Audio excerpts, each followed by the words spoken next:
right, welcome to the Takeover with your girl Shay McCray here on FUBURADIO, and I'm sitting here with the one and only Prophet P. What's up? How you doing today? I'm good. Why the serious look? Because if you don't take life serious, then somebody might take you for a joke. No one could. No, listen. You have to laugh a little bit. You know, everything don't have to be serious. Well, coming from boxing, it's kind of hard not to be, take life serious. So it's like. So we on a standoffish thing. That was a standoff. You were standing off with me. I brought my guards down. My guards are already down. They already down. Okay. Okay. I like that though. I'm assuming that's how you size them up first, so you don't play with me, right? No, right now we can play a little bit. We can play a little bit. But when it's time for work, it's time for work. It's time for work. Yes, All right. So now you do music. Yes, I am. All right. So let's talk about the boxing world. I want to get into that first. All right. Middleweight. I was a middleweight champion. Yes. Middleweight champion. Yes. Okay. How many titles did you hold? I held one world title and I hold a couple regional titles. Okay. But I got to the point where the world title is the one that made a big splash into whatever, when you get to that point where you say, I became what I wanted, then it's like, where do I go from now? Where do you go from now? Yeah. Now, if you don't mind me getting into it, I do know a little bit about the history. You Yes. come from addiction. Yes, I do. And is that what you're talking about? Once you get to a certain level, there are other things that come along with it, as far as like partying, addiction, and so forth. Yes, I think my personality is already addicting already. So what I learned is usually people don't like to keep addiction kind of private, keep it in themselves. And if you're dealing with something like that and you really haven't came to terms that what your addictions are, it's kind of like you're gonna keep walking in that kind of way. Now I've just been liberated. I've been, people's like, what was you addicted to? I was addicted to weed. Yeah. Like, what? So I say that too. So I guess I was addicted to weed too, because I no longer smoke weed as well. But at the time, I wasn't addicted. I smoked weed, right? You know what I'm saying?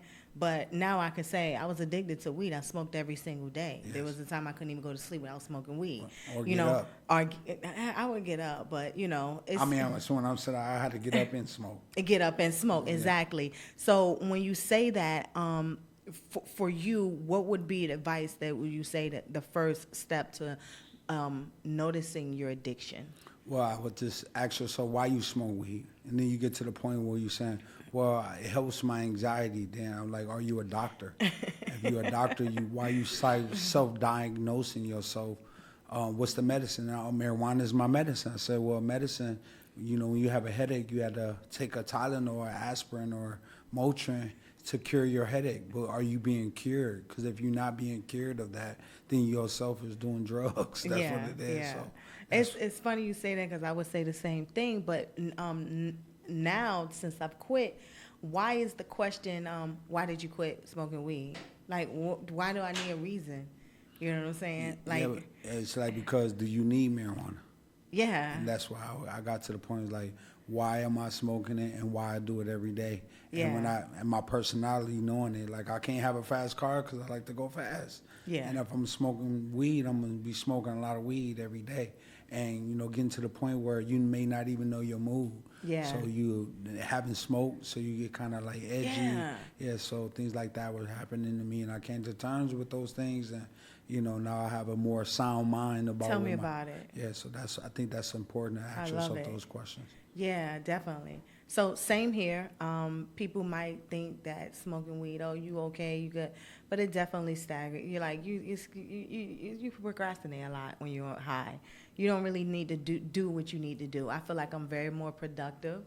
But those weren't the reasons why I stopped, because I didn't know that I would become this person when I stopped. You know what I'm saying? All I knew is that I didn't want this feeling anymore. That's all I know. Well, I know now.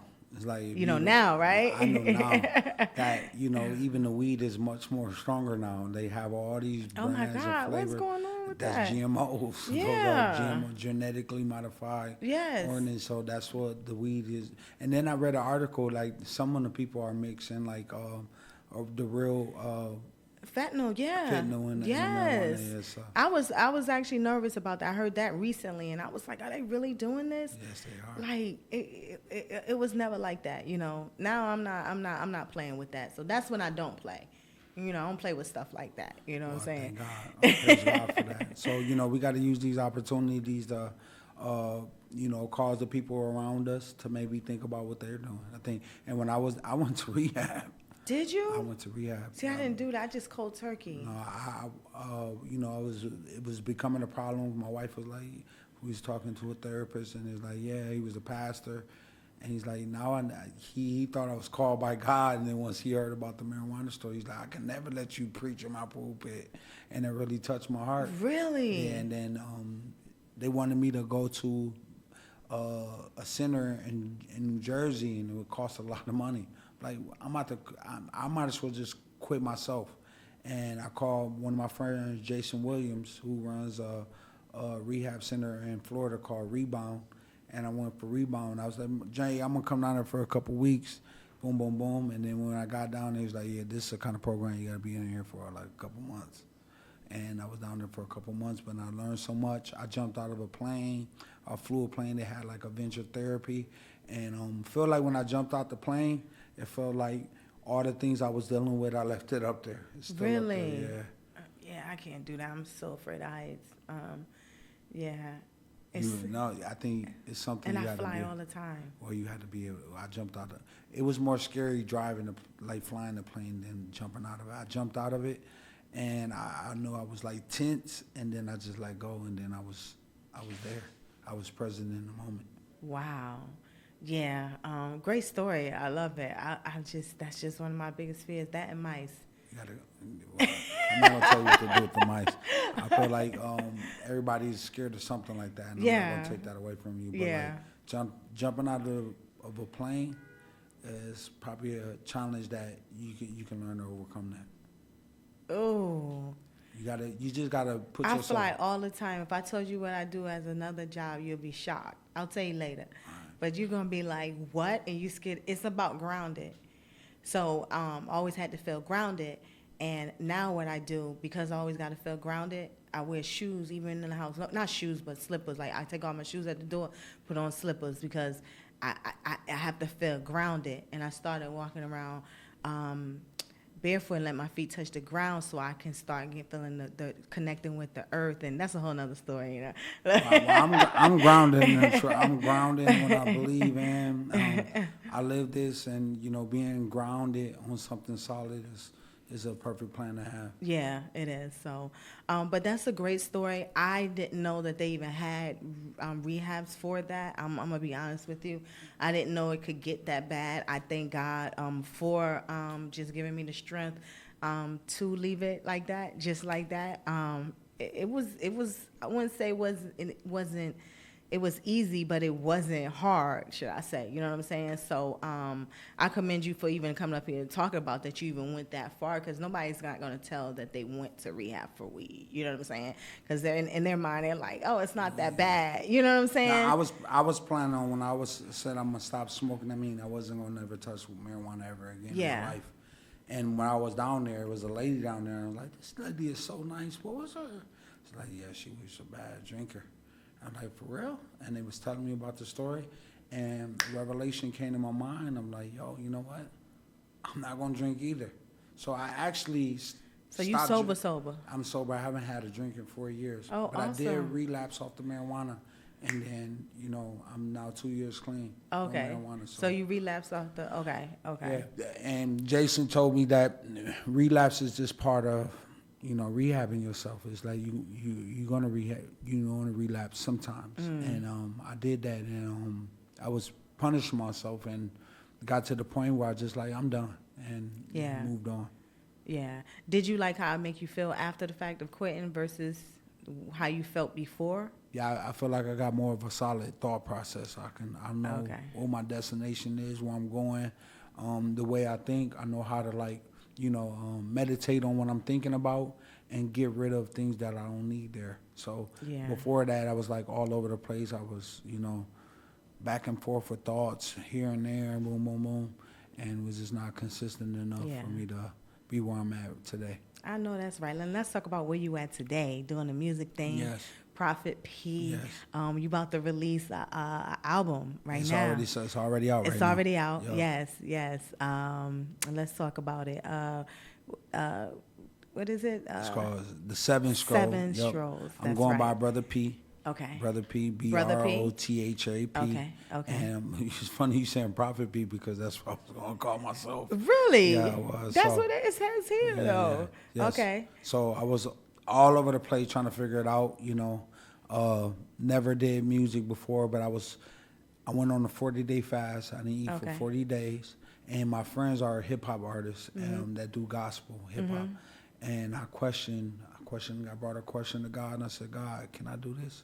And you know, I said, if you want me, if I can do this, then you're gonna give me a sign that I can do it. And next thing you know, I do a Bible study every Wednesday and Friday. Nice. And one of the brothers on there was like, yo, yeah, I got a studio in my house. You ever thought about doing music before? I said, what? And I said, yeah, man, it's crazy you saying this because this what happened. But when I went to a studio and recorded a song, and it came out pretty dope. And then from there, I started to try to get better. I took a Nas master class. Really? Yes, I did. And then from there, I got 50-something songs written with my own pen. And how many songs on this project? I got 7 songs. I had an idea. I want to be creative behind what I do. This song, my son's name is Joaquin. Yeah. So Joaquin in Hebrew means lifted by Yahweh. So this song is dedicated to my son. That's your first son, right? My first son, Okay. yes. Now, how many kids you have? I had 3 kids. Okay. I got 1 boy, 2 girls. So Okay. I'm actually going to do another 7 songs December 13th and then another one April 3rd because all my kids are the same spacing apart. So August 23rd, December 13th, and then August 3rd. So they all by the day separated from okay. each other. So yeah. Okay. So what is it? Three months? What is it? I believe like so. Let me see. August, September, November, like 2 months and Okay. 3 weeks. Okay. Yeah. Okay. Almost. Yeah. Okay. All right. That's what's up. So what can we expect from the first album, the first project? Well, better messages. Okay. You know, it's a lot of. Do a reference to the Bible a lot? Yeah. Okay. I mean, I want to, you know, you think about speaking in tongue, speaking in tongues, you know, it's like that. I guess that's self-edifying yourself. But when you speak in like a rap language, because rap is a language, you know, people understand those messages through raps.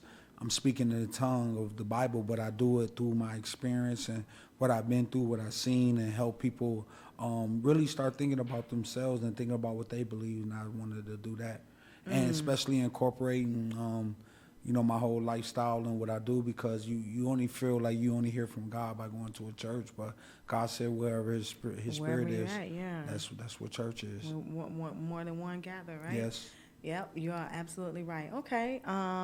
Now you say you do Bible study. You do Bible study twice a week, right? I know I do 4. I do 4. I do Saturday, Sunday night 7.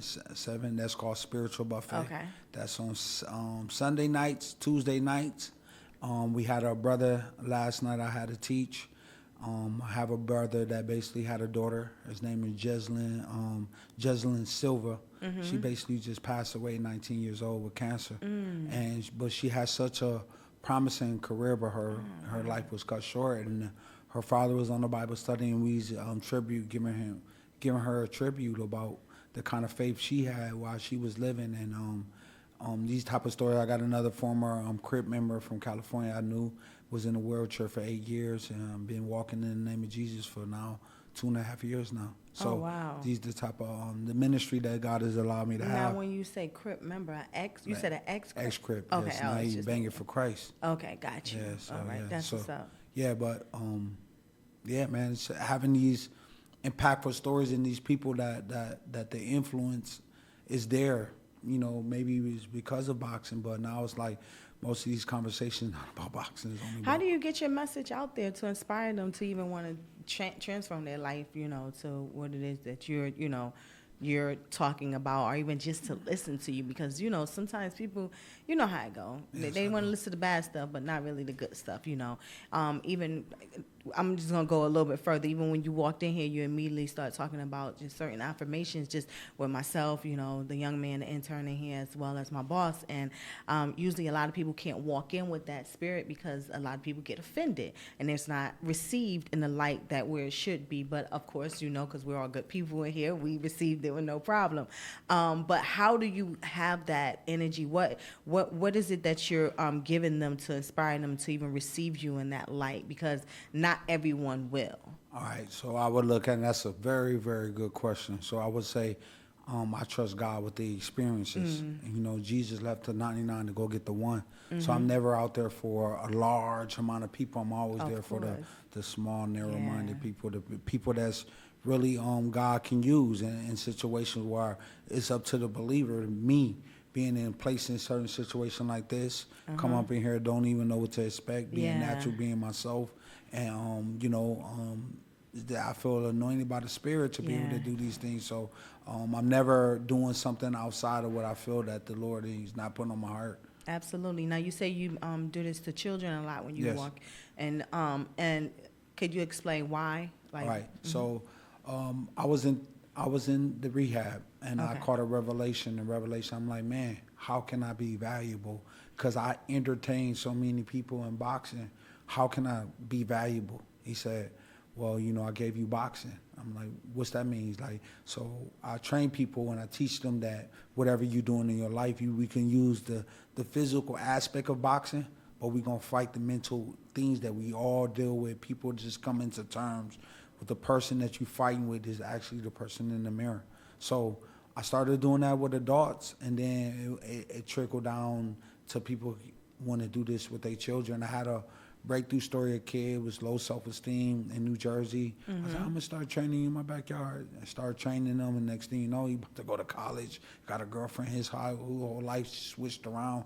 Now I got other kids that's in the same kind of life, losing 45 pounds, losing this, being confident to being a leader, these things where I see that God can use the foolish things of this world to profile those that think they're wise. So I think giving myself an opportunity to be vulnerable enough to be used by the Most High God, not even being useful on how people think you have to go to college and do this and get this degree to show people I'm qualified, because my life experiences taught me everything that I need. I know now. So I know that person when I was coming to being a boxer, being a world champion, I used to go to the mirror every day and ask myself, who's going to value you more than you value yourself? Exactly. And I used to never answer. I wouldn't answer until I trained and worked out, and then come back to them and say, nobody can value you because you value yourself off of hard work. So I put in the work. So these same things I use for these kids, and now been transforming kids one kid at a time. Never Exactly. and trying to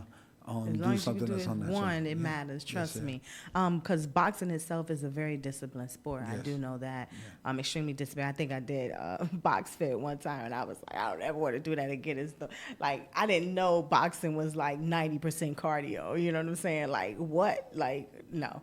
I couldn't. My lungs was about to collapse. But I think if you give it a try and really have the right kind of person that match up with you, I think you will do excellent. Because I walked in here, I seen your personality already, and said, "Oh, she got it." what I got? And you got the fighter mentality, The what? the fighter's mentality. Oh, okay. Yeah. Okay. I'll fight, but I don't want to box though. No, I think the aspect of the physical. Oh, okay. Now you saying you don't like working out? That's No, different. I definitely All right, then, so work out. but But I'm saying- I did box fit. I was saying it's a lot with it as far as on the cardio, physical, I'm totally doing something totally different. I got So you. when you train with me, it's a different experience. Okay, it's mind over matter. Yeah, that's all it is. That's It's all it yourself is. in the mirror. That's it. I got you. And I'm just there as an intercessor on your behalf, trying to motivate you to get to the place where you're trying to be, regardless where that is. Have there ever been a situation where you walked in and used those certain different techniques or certain techniques and it didn't work, or it back like? I think it's got to we live in be a something. world. In my opinion, I would tell you it's got to be a person that match up with me that's trying to deal with themselves. Because if you're not willing to deal with yourself, if you're going to close yourself down, it's not going to be for you.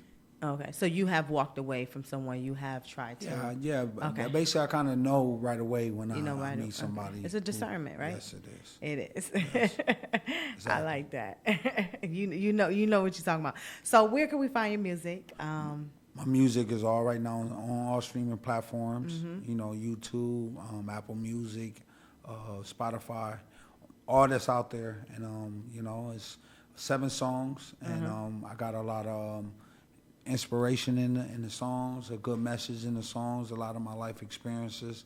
You know, dealing with all kind of mental thoughts like suicide and all those type of Oh things. wow. Yeah, so I put that on. I put my heart and I put those experiences in the music. Well, I definitely I love your transparency being here on the platform. I know a lot of men deal with depression and all thoughts of suicide, and those are the things they don't talk about. They're not comfortable, especially as myself as a woman, to even speak to about. I appreciate you. What advice would you have for a man who may be struggling with this, who have not reached out or spoken to anyone about this at this point, and what would you do to get them to speak on it, or maybe seek help? I was just say you need to ask yourself, if you listen to this right now, I think we need to hold ourselves, as men, we need to hold ourselves accountable. But that's the problem. They're they're held accountable for a lot of things.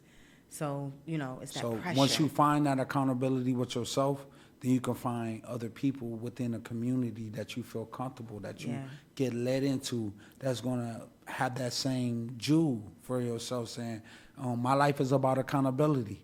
Can I have people around me that's going to hold me accountable? Yeah. That's what you got to be willing and vulnerable enough to say. And you got to be vulnerable enough to say that, hey, I'm a little weak, and it's okay to do that. And finding that community when you weak and you find other weak people, then y'all can make yourself strong. And that my Bible says, God, lives on weaknesses. He makes you strong. So I allow myself to be vulnerable enough to say, hey, I'm a little weak right now. I'm always instantly made strong by my Most High God, who's willing to say, the peace that I have for you, son, is going to transcend anything you can ever understand.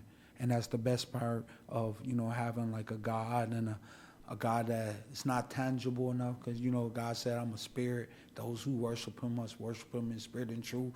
That word spirit means non-tangible. It's not physical.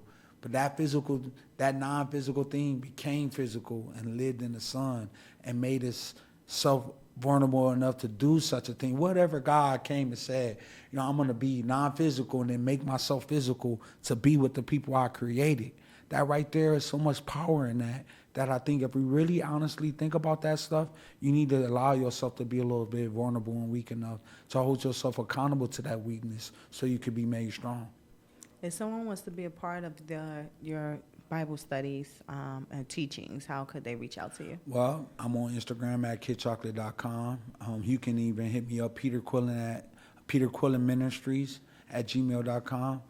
Hit me up. We got powerful things happen. I got a lot of people, hearing a man that talks about his faith after his daughter has laid to rest. That's big, Man, that's to the point where it's like I can't even complain about anything. I said, if there's one thing we can learn from your daughter, Brother Pedro, what would that be? He said, my daughter never complained. I'm like, man, you know what? That made me really think about the kind of things that I complain about. I'm like, who am I to complain if this person right here never said that and was saved before she even passed, that God used this moment to keep my salvation? Because who would ever know I would have been going to the Olympics and living in this kind of life where I was going to lose my salvation. To hear her speak like that is power. That's powerful. Well, thank you so much for joining us today. I appreciate you. I appreciate your word, you sharing your experiences, your transparency, and all that good stuff, even in your inspiration right now. And go ahead, leave us with some affirmations or something for the people to inspire them to keep on going. Look, on my show, I need an exclusive now. Let me quit. All right, so what I would just tell you, I do 3 things that I'm grateful for. I think that's the one, two, what we tangible enough. I'm grateful for my family. Yes. I'm always grateful for the opportunity that God has given me. And I'm always grateful for what my kids are teaching me. What I affirm about myself, I'm resilient, I'm powerful, I'm a strong leader. I'm not weak. I'm not a sucker. And I'm not somebody that's not going to try to get better. That's what's up. That's what's up. I love it. Thank you so much. Thank you for having me. All right. Keep it locked. Don't go nowhere.